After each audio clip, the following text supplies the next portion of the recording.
వీటికి సరిదిద్దే ప్రయత్నం చేయండి.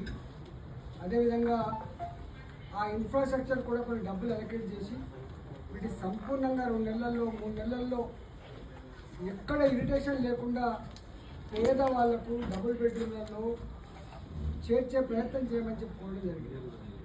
అదేవిధంగా కొత్తగా ఎవరికైతే పేదవాళ్ళకి ఇల్లు ఇస్తా అని చెప్పిందో ఆ ఇళ్ళ విషయంలో మాలాంటి ప్రజాప్రతినిధులని కన్సల్ట్ చేయలేదు కాబట్టి మేము ఎక్కడెక్కడైతే తప్పిపోయినాయో ఆ లిస్ట్ అంతా కూడా వారు సబ్మిట్ చేసినాం.